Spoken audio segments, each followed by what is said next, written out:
Assalamualaikum semuanya. Apa kabar kalian? Semoga dalam keadaan sehat dan dilancarkan rezekinya oleh Allah. Amin ya robbal alamin. Dikisahkan suatu hari Abu Nawas dan sahabatnya Abu Jahil mendapat undangan pesta pernikahan dari seorang saudagar kaya di kota. Sebelum berangkat, mereka berdebat soal angpau yang akan dibawa. Abu Jahil, kau bawa angpau berapa? Tanya Abu Nawas. Abu Jahil menggaruk kepala. Aduh Abu Nawas, aku sedang bokek. Uangku tinggal sedikit. Buat makan minggu ini saja sudah pas-pasan. Abu Nawas mengangguk. Aku juga sama Abu Jahil. Lalu, apa kita tidak usah bawa angpau saja? Mereka berpikir keras. Hingga akhirnya Abu Nawas mendapat ide licik. Begini saja Abu Jahil, kita bawa amplop kosong, tapi berpura-pura angpau kita besar. Yang penting kita kelihatan ikut menyumbang. Abu Jahil setuju, mereka pun berangkat dengan amplop kosong yang diselipkan di saku. Sesampainya di pesta, mereka langsung menuju meja penerima tamu. Dengan gaya percaya diri, Abu Nawas memberikan amplopnya dan berkata dengan suara lantang, ini angpau spesial untuk kebahagiaan kedua mempelai. Abu Jahil mengikuti dengan gaya serupa. Dan ini dari saya, hadiah besar untuk malam yang indah ini. Para penerima tamu mengangguk sambil tersenyum, tidak curiga sedikit pun. Abu Nawas dan Abu Jahil pun merasa aman dan puas. Mereka langsung menuju prasmanan dan menikmati makanan lezat tanpa rasa bersalah. Namun saat sedang asik makan, tiba-tiba pembawa acara mengumumkan, hadirin sekalian, untuk menghargai tamu spesial kita, saudagar akan membuka 3 amplop pertama yang diterima, untuk ditunjukkan sebagai tanda terima kasih. Wajah Abu Nawas dan Abu Jahil langsung pucat pasi. Pembawa acara melanjutkan, baik, mari kita buka amplop pertama. Dan ternyata dari Abu Nawas. Seluruh tamu bertepuk tangan, sementara Abu Nawas hanya bisa tersenyum kaku, berharap amplopnya tidak ketahuan kosong. Pembawa acara membuka amplop itu, lalu terdiam sejenak. Oh, tampaknya amplop ini kosong. Semua tamu mulai berbisik-bisik, sementara Abu Jahil sudah keringat dingin. Sebelum tamu-tamu menyadari, Abu Nawas segera melangkah maju dengan percaya diri. Maafkan saya, amplop kosong itu ada sebuah pesan bermakna. Itu ada simbol doa tulus kami yang tak bisa diukur dengan uang. Para tamu malah tertawa kagum, menganggap Abu Nawas sangat bijak dan kreatif. Mendengar penjelasan Abu Nawas, pembawa acara tersenyum dan mengangguk. Baik, terima kasih Abu Nawas atas simbolnya yang unik, ujar pembawa acara. Namun saat giliran amplop Abu Jahil dibuka dan kosong juga, semua tamu tertawa lagi. Abu Jahil dengan canggung ikut beralasan, saya juga ikut mendoakan dengan tulus dan tak terukur. Seisi ruangan pun gemuruh dengan tawa. Dari hari itu, kisah amplop kosong berisi doa tulus menjadi cerita yang terkenal di seluruh kota. Dan Abu Nawas serta Abu Jahil berhasil lolos tanpa bayar sepeser pun. Kisah selanjutnya. Al-Kisah, datanglah segerombolan prajurit dari istana atas perintah Raja Harun al-Rasyid untuk menangkap Abu Nawas di kediamannya. Abu Nawas dikabarkan telah menghilang cukup lama entah kemana. Tidak ada satupun yang tahu keberadaannya saat itu, termasuk istrinya sendiri. Tiba-tiba ia muncul dari persembunyiannya itu dan pulang kembali ke rumah untuk menemui istrinya. Suamiku, para prajurit kerajaan tadi pagi mencarimu. Ya istriku, ini urusan gawat. Aku baru saja menjual Sultan Harun al-Rasyid menjadi budak. Apa? Raja kujadikan budak. Kenapa kau lakukan itu suamiku? Supaya dia tahu, di negerinya ada praktek jual beli budak. Dan jadi budak itu sengsara. Sebenarnya maksudmu baik, tapi Baginda pasti marah. Buktinya, para prajurit diperintahkan untuk menangkapmu. Menurutmu, apa yang akan dilakukan Sultan Harun al-Rasyid kepadaku? Pasti kau akan dihukum berat. Gawat, aku akan mengerahkan ilmu yang kusimpan. Abu Nawas masuk ke dalam, ia mengambil air wudhu lalu mendirikan sholat 2 rakaat. Kemudian berpesan kepada istrinya apa yang harus dilakukan ketika Baginda Raja datang. Tidak berapa lama kemudian tetangga Abu Nawas geger, karena istri Abu Nawas menjerit-jerit. "Ada apa?" tanya tetangga Abu Nawas sambil tergopoh-gopoh. "Suamiku mati." "Hah? Abu Nawas mati?" "Iya." Kini kabar kematian Abu Nawas tersebar ke seluruh pelosok negeri. Baginda Raja terkejut, kemarahan dan kegeraman beliau agak surut mengingat Abu Nawas adalah orang yang paling pintar menyenangkan dan menghibur Baginda Raja. Baginda Raja beserta beberapa pengawal istana beserta tabib istana segera menuju rumah Abu Nawas. Tabib segera memeriksa Abu Nawas. Sesaat kemudian, ia memberi laporan kepada Baginda Raja bahwa Abu Nawas memang telah mati beberapa jam yang lalu. Setelah melihat sendiri tubuh Abu Nawas terbujur kaku tak berdaya, Baginda Raja merasa terharu dan meneteskan air mata. Beliau bertanya kepada istri Abu Nawas, "Adakah pesan terakhir Abu Nawas untukku?" "Ada, Paduka Yang Mulia," kata istri Abu Nawas sambil menangis. "Katakanlah," kata Baginda Raja. "Suami hamba, Abu Nawas, memohon sudilah kiranya Baginda Raja mengampuni semua kesalahannya, baik di dunia maupun di akhirat di depan rakyat," kata istri Abu Nawas terbata-bata. "Baiklah, kalau itu permintaan Abu Nawas," kata Baginda Raja menyanggupi. Jenazah Abu Nawas diusung di atas keranda. Kemudian Baginda Raja mengumpulkan rakyatnya di tanah lapang. Beliau berkata, "Wahai rakyatku, dengarkanlah bahwa hari ini aku, Sultan Harun al-Rasyid, telah memaafkan segala kesalahan Abu Nawas yang telah diperbuat terhadap diriku dari dunia hingga akhirat, dan kalianlah sebagai saksinya." Tiba-tiba dari dalam keranda yang terbungkus kain hijau terdengar suara keras, "Syukur!" Seketika pengusung jenazah ketakutan, apalagi melihat Abu Nawas bangkit berdiri seperti mayat hidup. Seketika rakyat yang berkumpul lari tunggang langgang, bertubrukan dan banyak yang jatuh terkilir. Abu Nawas sendiri segera berjalan ke hadapan Baginda Raja. Pakaiannya yang putih-putih bikin Baginda Raja keder juga.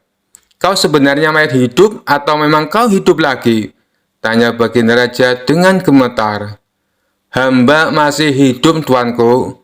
Hamba mengucapkan terima kasih yang tak terhingga atas pengampunan tuanku." "Jadi kau masih hidup?" "Ya Baginda, segar bugar. Buktinya, kini hamba merasa lapar dan ingin segera pulang." "Kurang ajar. Ilmu apa yang kau pakai, Abu Nawas?" "Ilmu dari Maha Guru Sufi, guru hamba yang sudah meninggal dunia. Ajarkan ilmu itu kepadaku." "Tidak mungkin, Baginda. Hanya guru hamba yang mampu melakukannya. Hamba tidak bisa mengajarkannya sendiri." "Dasar pelit!" Baginda Raja menggerutu kecewa. Kisah selanjutnya. Suatu malam, Abu Nawas tidur dengan pulas setelah seharian bekerja keras memecahkan teka-teki yang diberikan oleh sang raja. Namun di tengah tidurnya, Abu Nawas mengalami mimpi aneh dan luar biasa. Ia bermimpi tentang hari kiamat. Dalam mimpinya, Abu Nawas terbangun di tengah gurun luas. Langit gelap, gemuruh keras terdengar di mana-mana, dan orang-orang berlarian panik. Abu Nawas bingung, ia melihat sekeliling dan bertanya-tanya, "Apa yang terjadi di sini? Mengapa semua orang tampak sangat ketakutan?" Tiba-tiba seorang malaikat besar muncul di hadapannya dengan suara lantang berkata, "Abu Nawas, ini hari kiamat.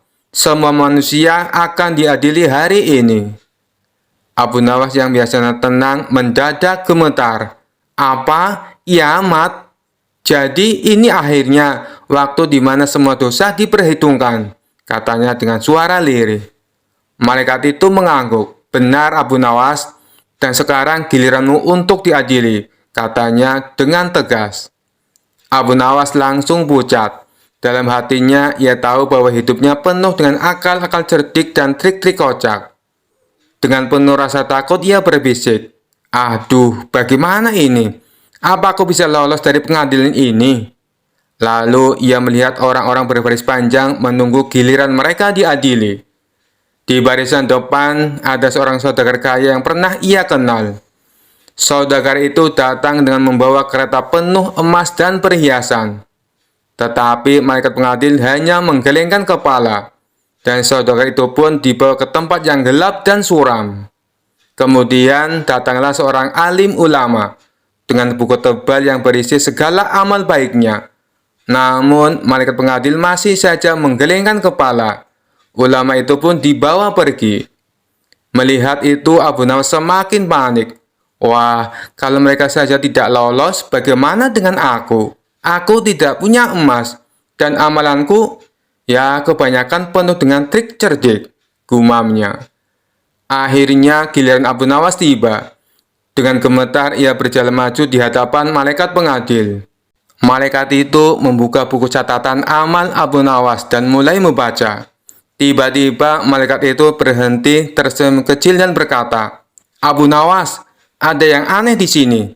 Dalam catatan amalmu tertulis bahwa kau pernah menipu raja berkali-kali, membuat orang-orang tertawa dengan kecerdikanmu, dan selalu menemukan cara licik untuk lolos dari masalah. Apakah itu benar?"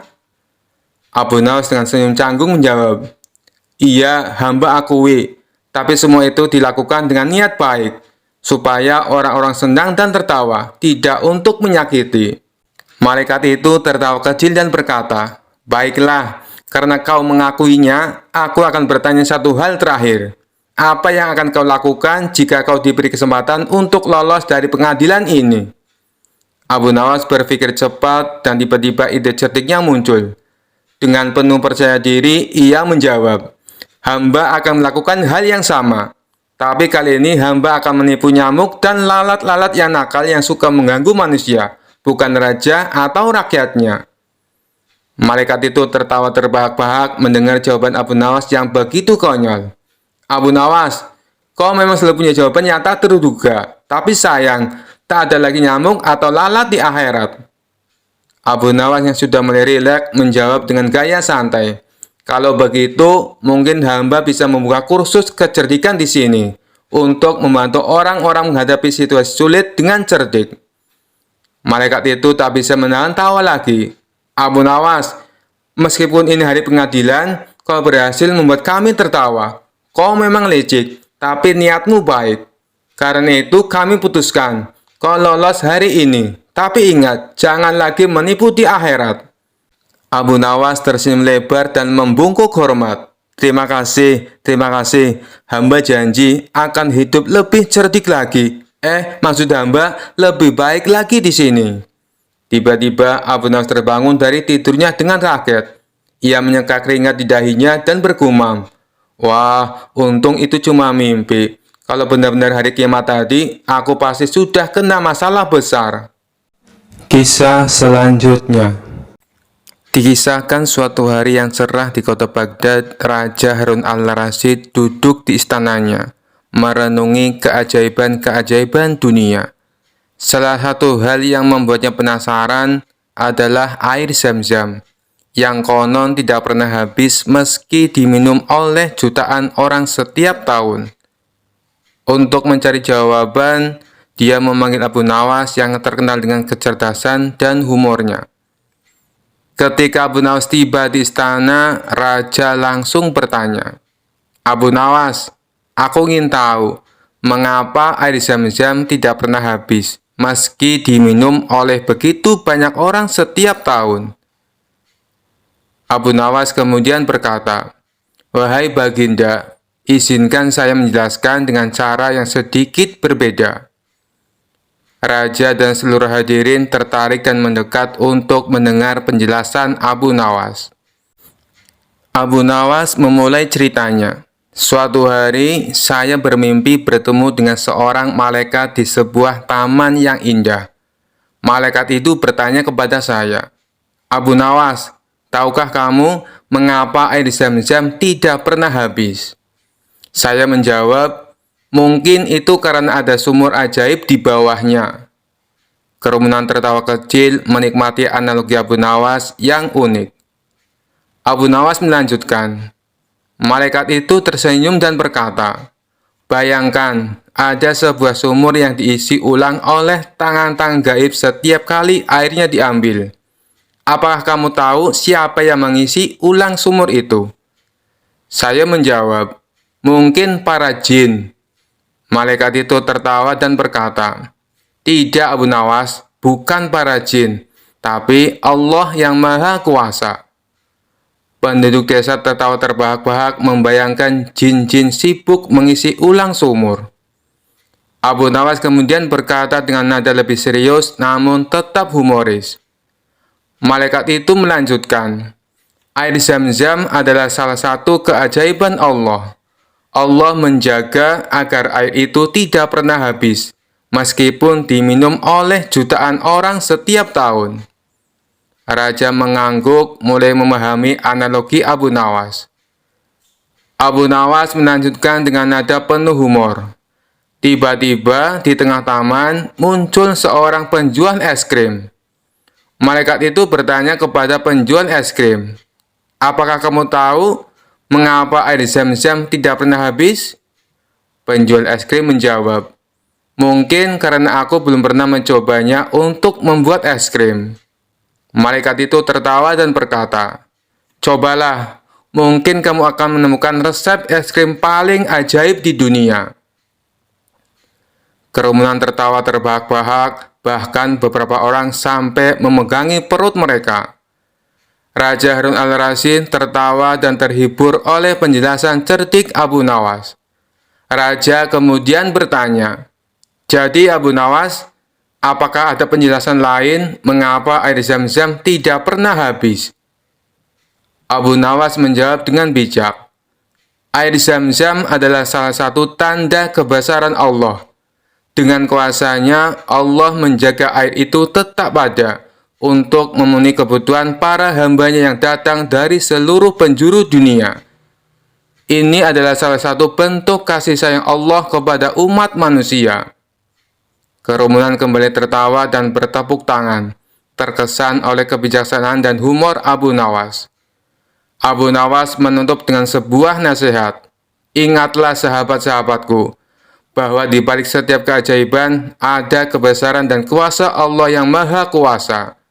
Air Zam-Zam adalah salah satu bukti kasih sayang dan perhatian Allah kepada kita semua.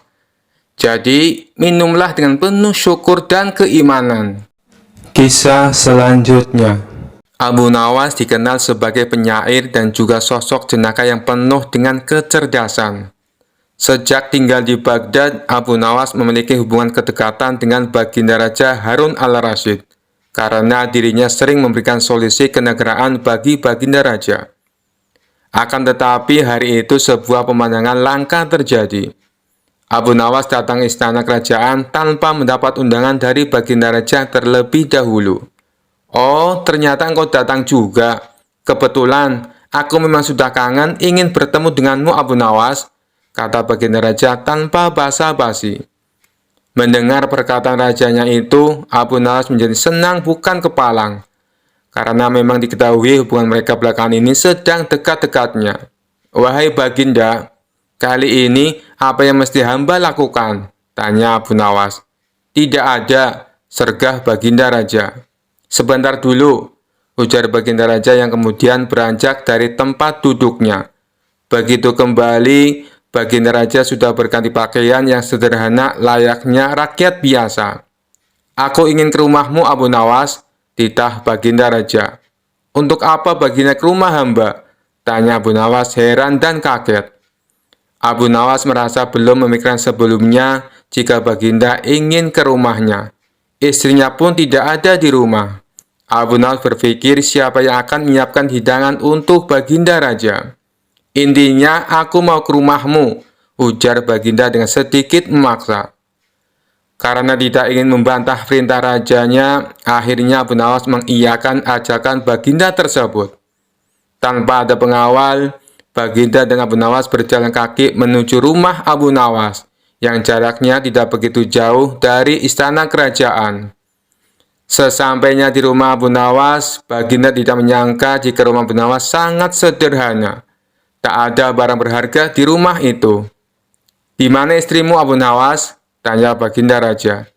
"Istri hamba sedang menjenguk orang tuanya, Baginda," jawab Abu Nawas. "Kebetulan saya datang ke rumahmu ingin belajar tentang kebijaksanaan hidup darimu," kata Baginda. Abu Nawas masih belum mengerti dengan maksud Baginda Raja. Ia hanya berpikir sejenak. Abu Nawas menyadari permintaan Baginda tidak mungkin bisa ditolak. Setelah berpikir, akhirnya ia mengerti bahwa kebijaksanaan hanya dapat dipelajari dengan praktek. Baginda juga tidak keberatan menemani Abu Nawas dan melihat perilakunya. Dengan demikian, malam itu Baginda tidak kembali ke istana. Baginda berencana menginap di rumah Abu Nawas.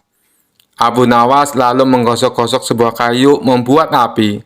Api kecil itu ditiup-tiupnya hingga menyala. "Mengapa api itu engkau tiup, Abu Nawas?" tanya Baginda Raja penasaran. "Agar panas dan lebih besar apinya, Baginda," jawab Abu Nawas.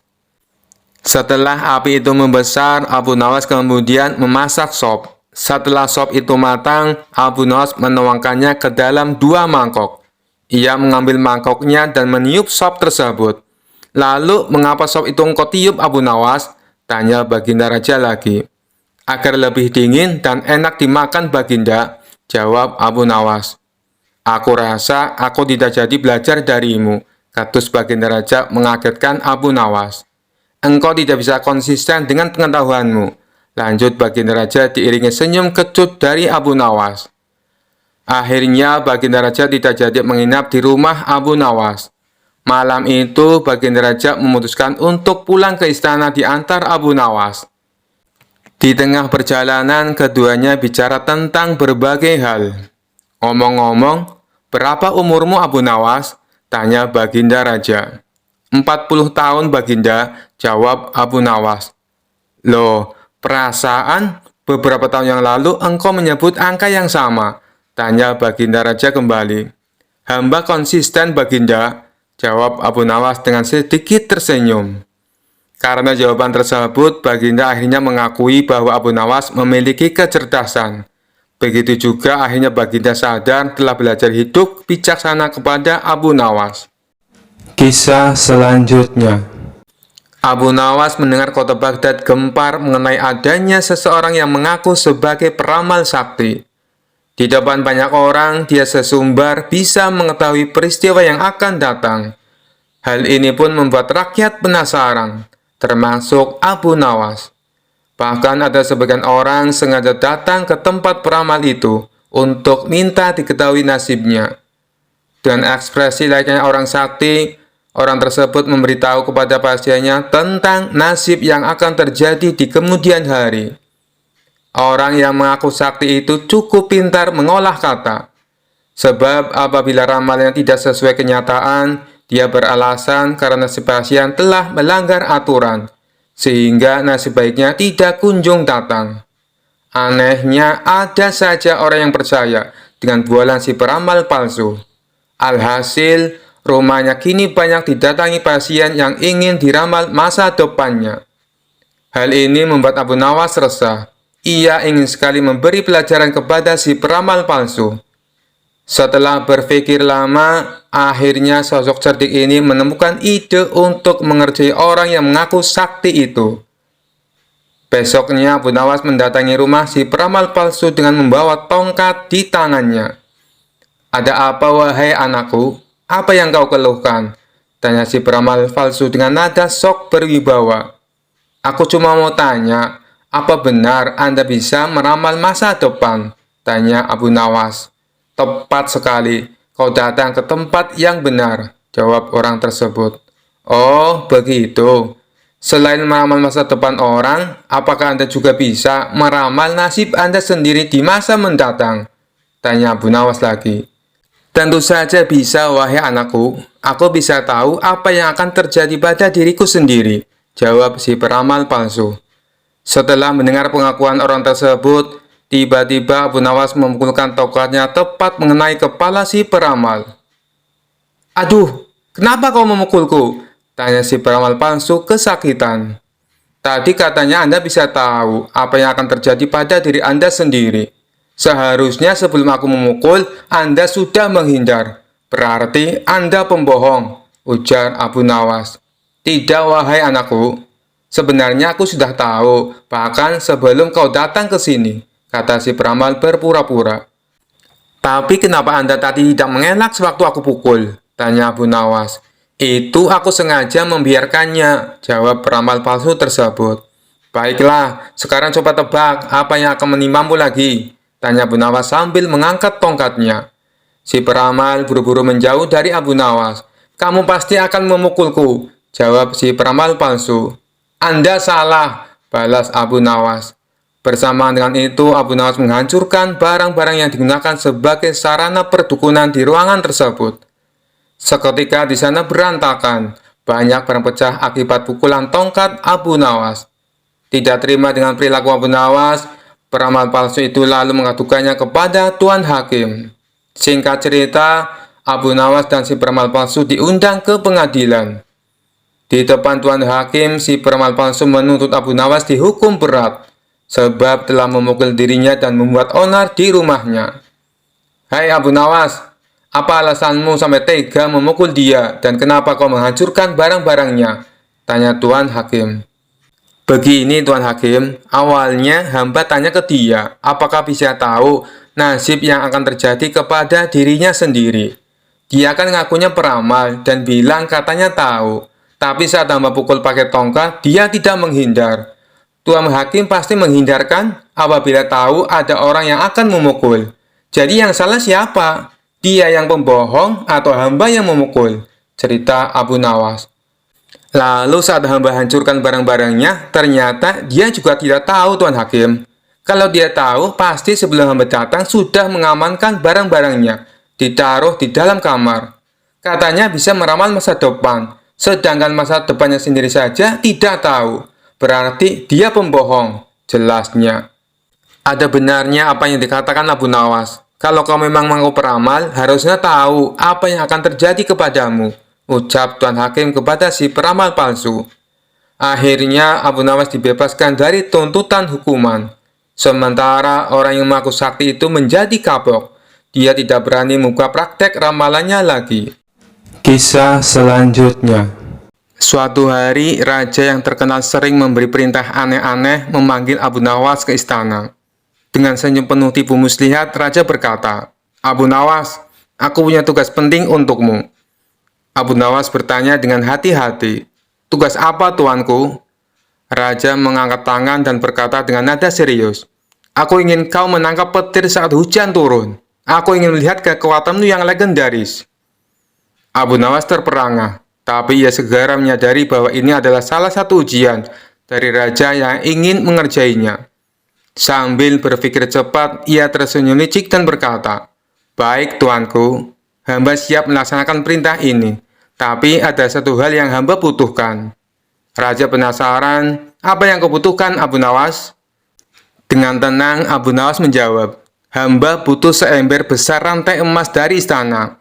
Karena petir hanya bisa ditangkap dengan rantai emas, dan hamba butuh pasukan istana yang akan membantu menahan rantai emas tersebut saat petir datang."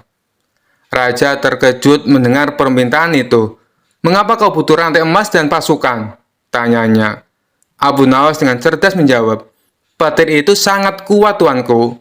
Kalau aku menangkapnya sendiri tanpa rantai emas dan bantuan pasukan, pasti aku akan terbakar oleh kekuatan petir. Tapi kalau ada rantai emas dan pasukan, maka petir akan tertarik ke rantai itu dan bisa ditangkap dengan aman." Raja terdiam sejenak, memikirkan permintaan itu. Ia tahu memberikan rantai emas sebesar itu akan membuat istana rugi, apalagi melibatkan pasukan hanya untuk menangkap petir. Tapi ia juga tidak mau kalah dalam permainan ini. Setelah beberapa saat, Raja akhirnya berkata, "Baiklah Abu Nawas, aku setuju memberikan rantai emas dan pasukan. Tapi ingat, jika kau gagal menangkap petir, kau akan dihukum." Abu Nawas tersenyum lebar. tahu bahwa rencananya berjalan dengan baik. Hamba siap, tuanku, jawabnya dengan percaya diri. Beberapa hari kemudian, hujan deras turun di kota, dan petir menyambar-nyambar di langit. Abu Nawas bersama pasukan istana berbaris di lapangan, membawa rantai emas besar yang dijanjikan raja. Saat petir menyambar dengan keras, Abu Nawas berpura-pura berteriak kepada pasukannya, "Siap semuanya, pegang erat rantainya, petir itu akan datang." Tiba-tiba kilat menyambar dari kejauhan, dan Abu Nawas melihat kesempatan untuk menjalankan triknya. Ia dengan cepat berteriak, "Awas, petir itu terlalu kuat. Jangan lepaskan rantainya, atau kita semua akan celaka." Para pasukan yang ketakutan segera melepaskan rantai emas dan lari ketakutan. Sementara Abu Nawas berpura-pura mengejar petir yang tidak pernah bisa ditangkap. Saat kembali ke istana, raja bertanya dengan penuh harap, "Abu Nawas, apakah kau berhasil menangkap petir?" Dengan wajah pura-pura penuh penyesalan, Abu Nawas menjawab, "Maaf tuanku, hamba hampir menangkap petir, tetapi pasukan yang memegang rantai ketakutan dan melepaskannya. Akhirnya petir pun kabur." Raja menghela nafas, tapi tahu bahwa Abu Nawas lagi-lagi berhasil lolos dari perintah mustahilnya. Ia tak bisa menghukum Abu Nawas karena semuanya berjalan sesuai rencana, meski tentu saja tak ada petir yang bisa tertangkap. Dengan tertawa kecil, raja berkata, "Baiklah Abu Nawas, kali ini aku biarkan kau lolos. Tapi ingat, lain kali kau harus benar-benar menangkapnya." Abu Nawas tersenyum penuh kemenangan dan menjawab, "Tentu tuanku, lain kali hamba pasti lebih siap." Kisah selanjutnya. Dikisahkan suatu ketika di kota tempat tinggal Abu Nawas dihebohkan adanya tabib baru yang mengaku sakti. Dia sesumbar bisa mengobati penyakit apa saja. Walhasil rumahnya didatangi ratusan pasien. Padahal tabib tersebut hanyalah seorang penipu. Ia menggunakan keahlian sulapnya untuk menipu warga.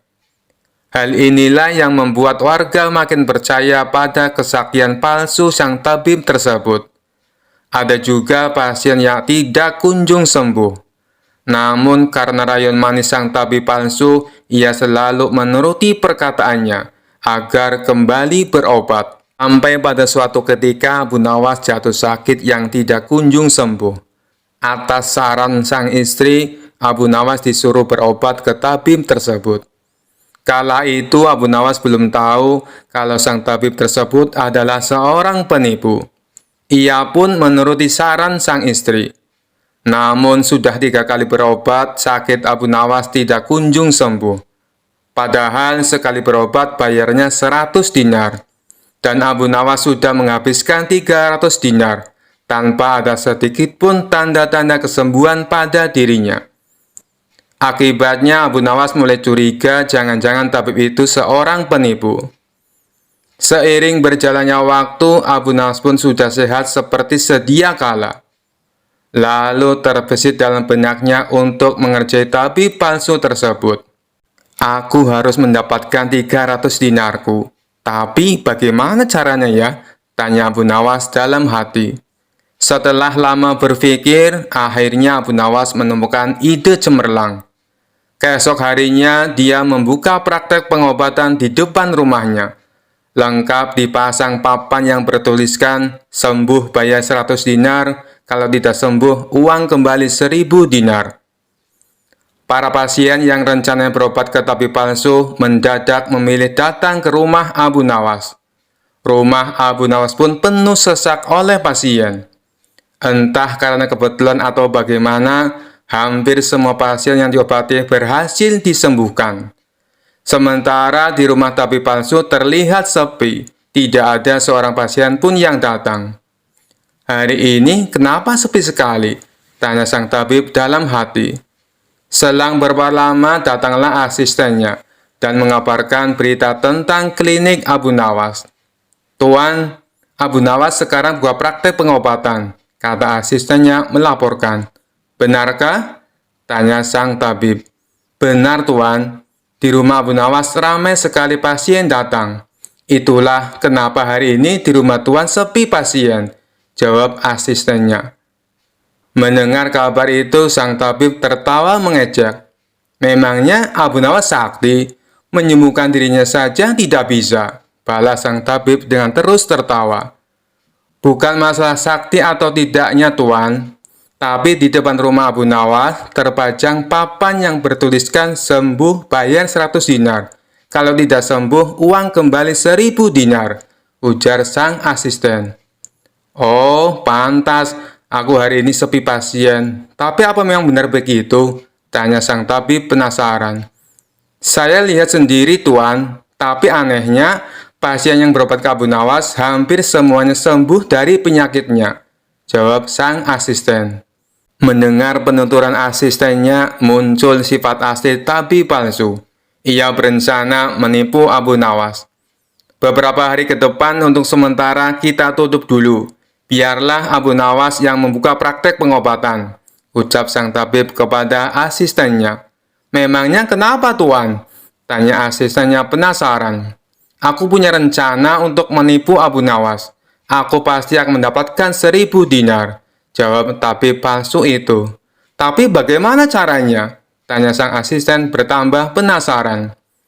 Begini, aku akan berobat ke tempat Abu Nawas. Aku akan berpura-pura sakit pada indera perasa lidahku. Kalau ditanya sembuh atau tidak, tentu saja aku akan mengatakan tidak. Karena yang tahu sembuh atau tidaknya kan hanya aku, paparnya. Dengan begitu, aku bisa dapat dengan mudah mendapatkan 1000 dinar, kata sang tabib menjelaskan. Singkat cerita, datanglah tabib palsu itu ke rumah Abu Nawas. Hai Abu Nawas, aku ingin berobat kepadamu, kata sang tabib. Bukankah kau seorang tabib? Kenapa malah berobat kemari?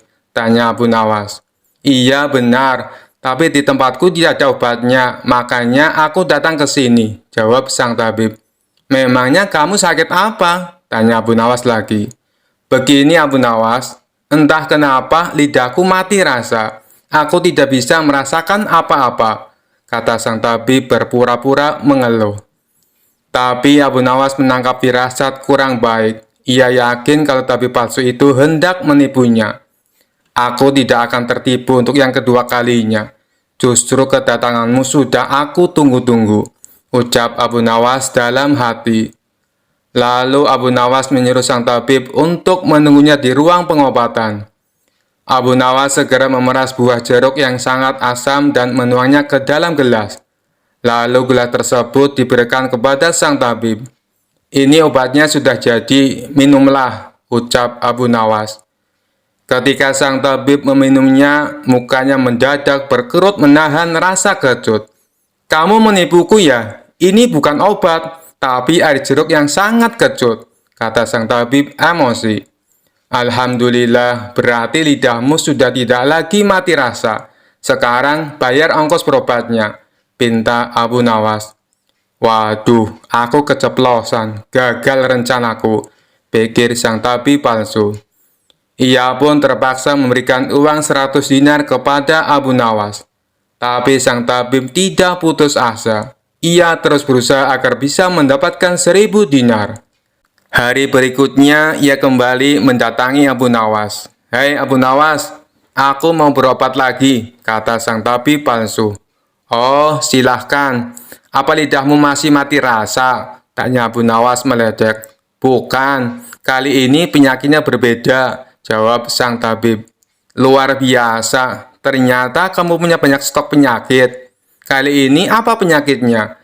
Tanya Abu Nawas lagi. Aku hilang ingatan Abu Nawas, jawab tabib palsu itu. Apakah kamu kesandung kasus korupsi, makanya hilang ingatan? Tanya Abu Nawas. Enak saja, memangnya aku pejabat, jawab tabib dengan nada protes. Baiklah, kamu tunggu di sini sebentar, aku akan mengambilkan obatnya, ucap Abu Nawas. Tidak berapa lama, Abu Nawas kembali menemui sang tabib palsu. Ini obatnya, silakan diminum, kata Abu Nawas sambil memberikan gelasnya. Aku tidak mau minumnya Abu Nawas, ujar sang tabib.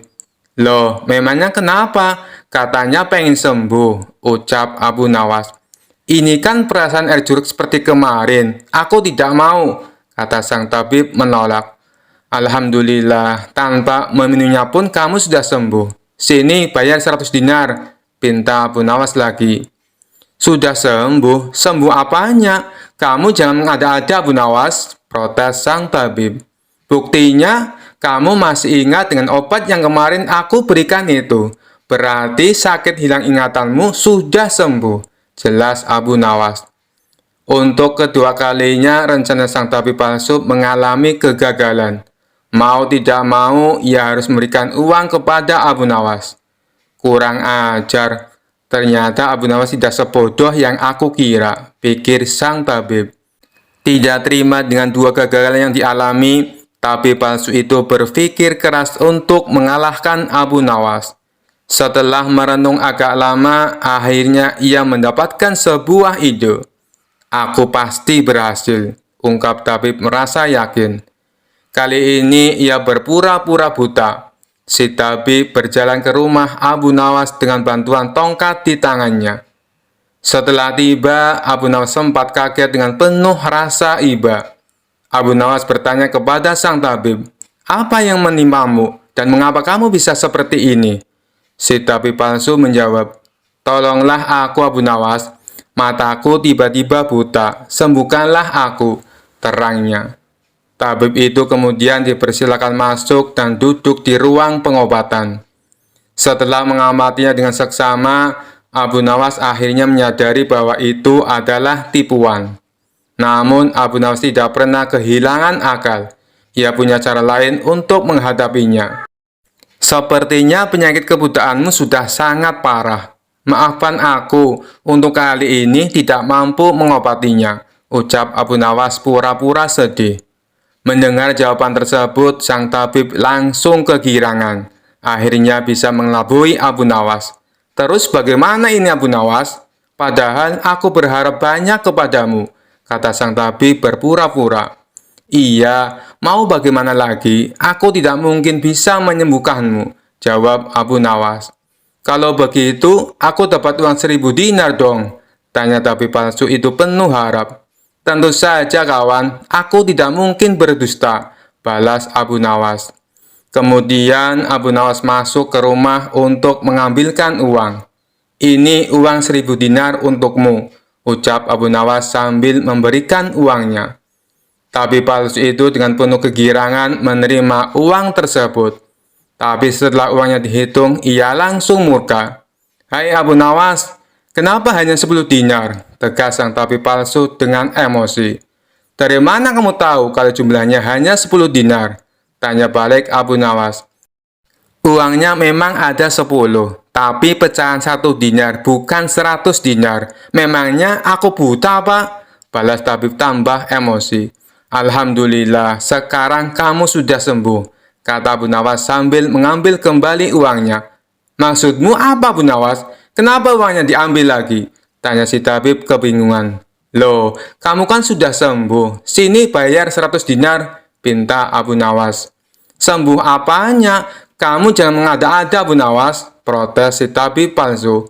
"Bukankah kamu kesini katanya mengalami kebutaan? Tapi kamu bisa membedakan mana pecahan 1 dinar dan mana pecahan 100 dinar. Berarti matamu sudah bisa melihat," jelas Abu Nawas. Tabib palsu itu tidak bisa berkata apa-apa. Ia pun terpaksa memberikan uang 100 dinar kepada Abu Nawas dan pergi dengan perasaan kecewa. "Aku kapok berurusan dengan Abu Nawas," ucap si tabib palsu. Sementara Abu Nawas berhasil mendapatkan kembali 300 dinarnya yang pernah diberikan kepada sang tabib. Kisah selanjutnya. Pada suatu hari, Abu Nawas sedang berjalan sendirian di tengah malam yang sunyi. Saat itu, ia merasa ada sesuatu yang aneh mengikuti langkahnya. Ketika menoleh ke belakang, ternyata ada sosok menyeramkan, yaitu setan yang mengintainya dari jauh. Namun, Abu Nawas yang terkenal cerdik tidak merasa takut. Ia malah merasa ini kesempatan yang baik untuk mengerjai setan itu. Setan yang merasa Abu Nawas adalah manusia yang terkenal licik dan pintar ingin menguji kecerdikannya. Dengan tawa seram, ia mendekati Abu Nawas dan berkata, "Abu Nawas, aku tahu kau pintar, tapi kali ini kau tak akan bisa lolos dari jebakanku. Aku akan membuatmu menderita. Abu Nawas tanpa gentar sedikit pun menyambut tantangan itu dengan tenang. Wahai setan, kenapa kau ingin membuatku menderita? Bukankah hidupku sudah cukup rumit tanpa gangguanmu? Tapi kalau kau ingin mencobanya, mari kita lihat siapa yang lebih licik di antara kita. Setan tertawa jahat. Kau memang pintar bicara, Abu Nawas. Tapi aku punya rencana jahat yang pasti membuatmu takut dan lari ketakutan. Abu Nawas pura-pura tertarik dan mendekati setan itu. Oh, begitu. Rencana macam apa yang kau maksud? Setan berkata dengan nada mengancam. Aku akan memberimu mimpi buruk setiap malam. Kau akan tidur dengan rasa takut dan bangun dan ketakutan yang tak berujung. Namun bukannya takut, Abu Nawas justru tertawa terbahak-bahak. Wahai setan, kau sungguh tak tahu apa-apa tentangku. Kau bikin aku takut dengan mimpi buruk? Padahal kau tahu tidak, ada mimpi buruk yang lebih buruk daripada yang bisa kau buat. Setan terdiam bingung. Maksudmu apa, Abu Nawas? Aku adalah setan. Tidak ada mimpi yang lebih buruk dari yang bisa kubuat. Abu Nawas mendekat dan berbisik dengan nada serius. Aku tahu mimpi yang jauh lebih buruk dari semua mimpimu. Bayangkan jika setiap malam kau bermimpi tentang istri-istriku datang menagih hutang, meminta uang belanja, dan menyuruhmu mencuci piring sampai pagi. Itu adalah mimpi buruk yang tak tertahankan. Setan yang mendengar itu langsung gemetar. Ia membayangkan dirinya dicerca oleh istri-istri Abu Nawas yang galak, meminta ini itu dan mengomel sepanjang malam. Setan tak pernah membayangkan ada mimpi yang lebih mengerikan daripada yang bisa ia buat. Wah, itu mengerikan, seru setan sambil mundur perlahan, mulai merasa kapok. Abu Nawas tidak berhenti sampai di situ. Ia berkata lagi dengan nada menggoda. Dan kau tahu, jika kau berani menggangguku lagi, aku akan membuatmu bermimpi menjadi suamiku. Kau akan dituntut ini itu setiap hari. Tidak hanya mimpi buruk, tapi kehidupan nyata yang penuh penderitaan. Setan semakin ketakutan. Tidak, cukup. Aku tidak ingin berurusan denganmu lagi, Abu Nawas. Kau terlalu licik dan menyeramkan bagi setan sepertiku. Setan itu pun lari terbirit-birit, meninggalkan Abu Nawas sendirian di malam hari. Abu Nawas hanya tersenyum puas, merasa berhasil menakuti setan sampai kapok. Dan sejak hari itu, setan tidak pernah berani mendekati Abu Nawas lagi. Setiap kali ada setan lain yang bertanya, setan yang pernah ditipu itu selalu berkata, jangan pernah coba-coba mengganggu Abu Nawas. Dia bisa membuatmu mengalami mimpi buruk yang tak pernah kau bayangkan sebelumnya. Dikisahkan Abu Nawas pergi ke negeri seberang yang terdapat sebuah kerajaan aman, adil, makmur, dan sentosa. Karena dipimpin oleh raja yang bijaksana. Sang raja sudah memimpin sejak usia muda hingga sekarang. Di masa tua belum pernah digantikan oleh siapapun. Dan rakyatnya tidak pernah keberatan karena raja memerintah dengan adil. Suatu hari raja merasa jenuh. Dia ingin istirahat menjadi raja selama setahun. Namun uniknya tidak menyerahkan posisi raja kepada anak keturunannya, tetapi malah mengadakan sayembara untuk mencari sosok yang pantas menjadi raja. Disebarlah pengumuman ke seluruh negeri. Siapapun boleh menjadi raja, mulai rakyat jelata sampai kaum bangsawan. Tetapi ada dua syarat yang harus dijalani. Syarat pertama, dia akan dijadikan raja selama setahun. Syarat kedua, setelah menjadi raja selama setahun, maka harus diasingkan di sebuah hutan belantara yang dihuni ribuan hewan buas. Syarat pertama tentu saja bukan masalah besar, justru merupakan suatu keberuntungan. Namun syarat kedua membuat orang-orang yang berhasrat menjadi raja akan berpikir dua kali. Karena semua orang tahu seperti apa hutan belantara yang penuh dengan binatang buas. Karena itulah sayembara tersebut belum ada yang berani mengajukan diri menjadi seorang raja. Akhirnya datang seorang pemuda yang menyatakan kesanggupannya menjadi raja dan menerima dua syarat tersebut. Pemuda ini sebenarnya adalah pemuda biasa yang ingin merasakan bagaimana nikmatnya menjadi raja. karena selama ini ia hidup pas-pasan. Diangkatlah dia menjadi raja, dan mulai saat itu mendapat pelayanan layaknya seorang raja. Harta berlimpah, wanita cantik, makan dan minuman enak, serta fasilitas istimewa lainnya. Tapi sayang, ternyata ketakutannya akan kematian membuatnya tidak bisa menikmati semua itu. 3 bulan pertama, dia mulai gelisah, karena umurnya tinggal 9 bulan lagi. 3 bulan kedua, ia makin tidak tenang makan, tidur pun tidak nyenyak. 3 bulan ketiga, dia mulai menyesali keputusannya menjadi raja. 3 bulan terakhir, si pemuda makin stres berat, karena hidupnya tinggal beberapa bulan lagi, dan kesenangan yang dicari selama ini tidak bisa dirasakan. Ketika masa jabatannya sebagai raja sudah berakhir, lalu dibuanglah dia ke hutan belantara. Tidak butuh waktu lama, terdengar kabar ke seluruh negeri jika pemuda itu tewas dimakan binatang buas. Adanya peristiwa tersebut membuat orang-orang kian enggan melamar menjadi raja. Tapi ternyata masih saja ada pemuda lain yang ingin melamar menjadi raja. Diangkatlah pemuda kedua ini menjadi seorang raja. 3 bulan pertama menjadi raja, ia puas-puaskan berpesta, karena sadar hidupnya tidak akan lama lagi. 3 bulan kedua dan berikutnya, hari-harinya ia habiskan dengan foya-foya dan pesta pora.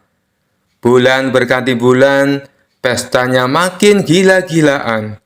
Ia sudah tidak peduli lagi pada apapun.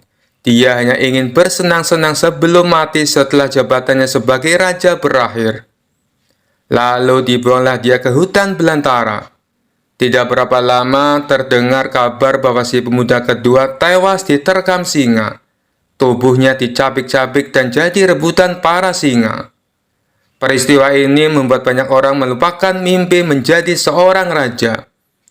Mereka masih penasaran apakah masih ada orang yang cukup bodoh untuk melamar menjadi raja. Suatu hari Abu Nawas mampir ke negeri tersebut dengan tujuan menemui sahabat lamanya yang kebetulan merupakan penduduk di sana. Sesampainya di negeri itu, dengan penuh kehangatan Abu Nawas disambut temannya. Mereka berdua saling melepas kangen satu sama lainnya. Di sela-sela obrolannya, Abu Nawas merasa iba dengan kondisi sahabatnya itu. Ia kini hidup miskin, tinggal di gubuk kecil reot, hanya seorang diri. "Mana istrimu?" tanya Abu Nawas.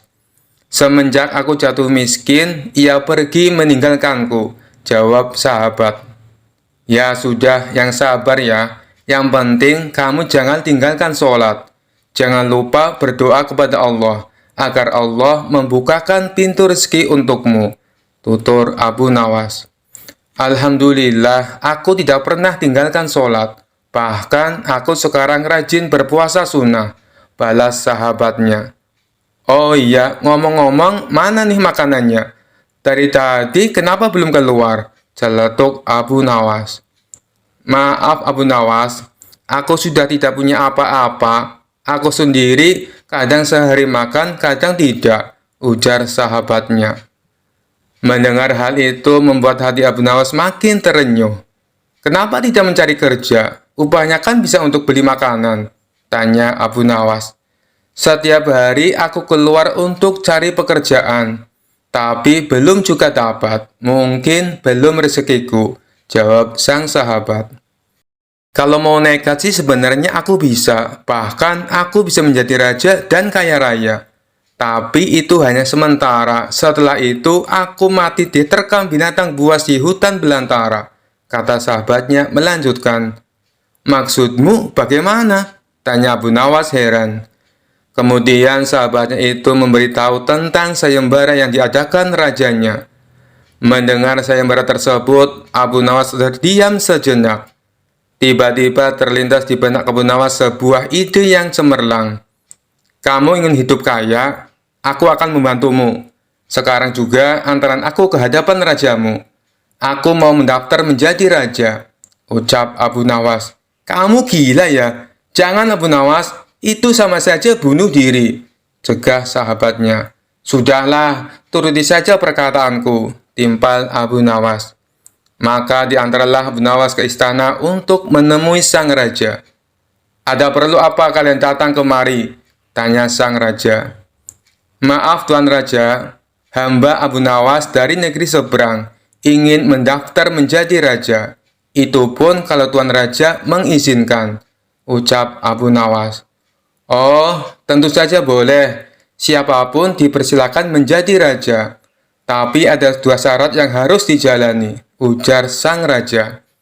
"Hamba siap Paduka Yang Mulia, tapi hamba minta 1 permintaan. Izinkan sahabat hamba ini menjadi pengawal pribadi hamba," kata Abu Nawas sambil menunjuk sahabatnya yang berdiri di sampingnya.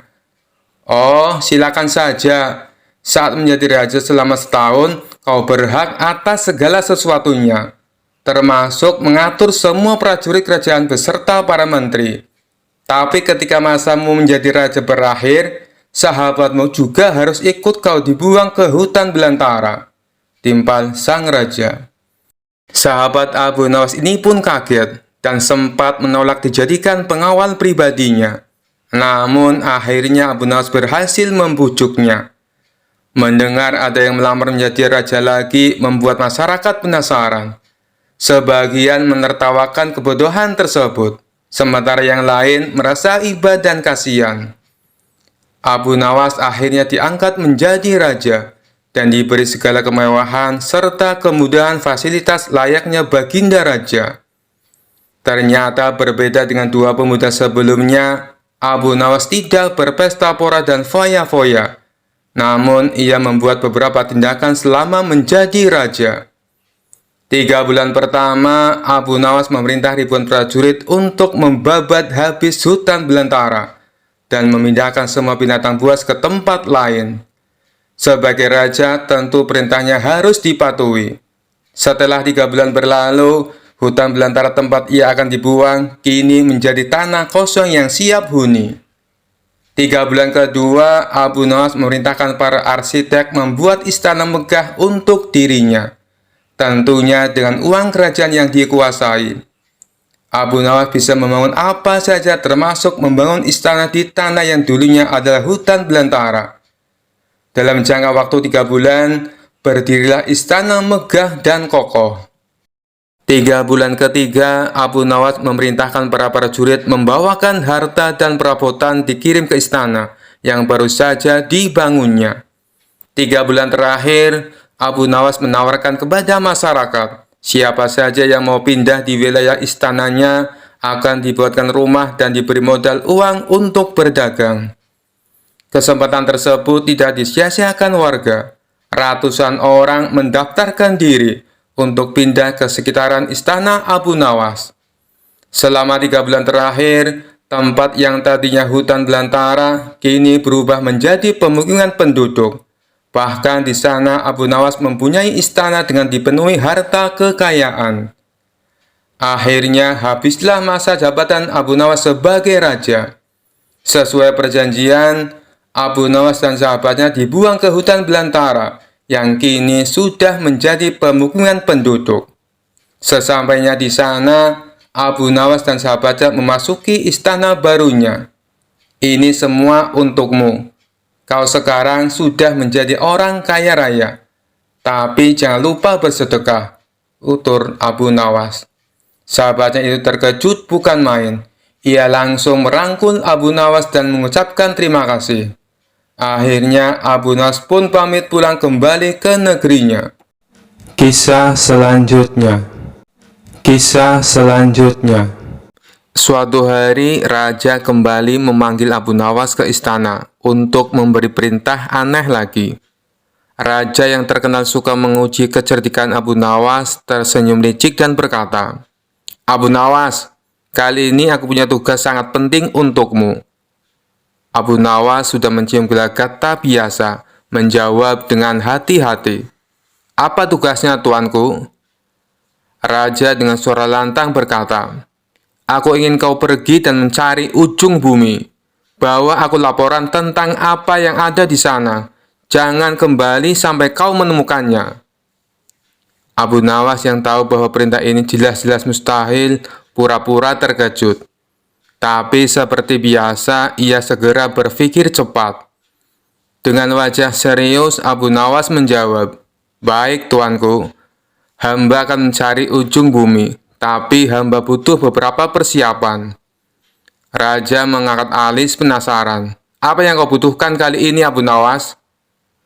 Abu Nawas dengan tenang menjawab, "Karena perjalanan ini sangat jauh dan berbahaya, hamba butuh bekal yang cukup besar. Sekitar 100 unta penuh dengan makanan, minuman, dan persediaan lainnya. Selain itu, hamba juga butuh pasukan kecil untuk melindungi hamba dari bahaya selama perjalanan." Raja berpikir sejenak lalu setuju. "Baiklah, aku akan memberikan semua yang kau minta. Tapi ingat, jangan kembali sebelum kau menemukan ujung bumi." Abu Nawas tersenyum dan berjanji akan melakukan tugasnya dengan baik. Lalu ia segera memulai perjalanannya dengan 100 unta penuh bekal dan pasukan kecil yang menyertainya. Selama beberapa minggu, Abu Nawas dan rombongannya berkeliling kota, berpura-pura sedang dalam perjalanan jauh. Setiap hari, ia dan pasukannya beristirahat, makan enak, dan menikmati hidup. Sementara orang-orang di kota berpikir Abu Nawas sedang melakukan perjalanan untuk mencari ujung bumi. Setelah beberapa waktu, Abu Nawas merasa cukup. Ia lalu memerintahkan pasukannya untuk kembali ke istana. Saat tiba di depan raja, Abu Nawas melaporkan dengan penuh kepercayaan diri, "Tuanku, hamba telah pergi mencari ujung bumi, dan hamba punya kabar penting." Raja yang sangat penasaran bertanya, "Apa yang kau temukan, Abu Nawas? Apakah kau menemukan ujung bumi?" Abu Nawas mengangguk serius dan menjawab, "Benar, tuanku, hamba telah menemukannya. Ternyata ujung bumi itu adalah tempat di mana langit dan bumi bertemu, tepat di pintu gerbang istana ini." Raja tercengang mendengar jawaban itu. "Apa maksudmu, Abu Nawas?" Dengan cerdik, Abu Nawas menjelaskan, "Setelah perjalanan jauh, hamba menyadari bahwa setiap kali kita berjalan lebih jauh, bumi tampaknya tak berujung. Tapi ketika hamba kembali ke istana ini, hamba menyadari bahwa semua perjalanan berakhir di sini, tempat di mana tuanku berkuasa. Inilah ujung bumi, karena di sini segala sesuatu bermula dan berakhir." Raja terdiam sejenak, berpikir keras. Ia tahu Abu Nawas sedang bermain-main dengan logika, tapi jawaban itu sangat masuk akal dan filosofis. Akhirnya Raja tertawa terbahak-bahak dan berkata, "Abu Nawas, kau memang tak pernah gagal membuatku kagum. Kau telah melaksanakan tugasmu dengan baik. Ujung bumi memang berada di sini, di bawah kekuasaanku." Semua orang istana ikut tertawa, sementara Abu Nawas tersenyum puas.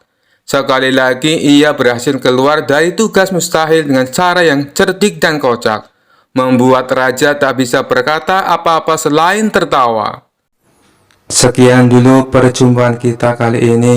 Sampai bertemu lagi di kisah-kisah selanjutnya. Terima kasih yang sudah subscribe dan setia menonton channel ini. Wassalamualaikum warahmatullahi wabarakatuh.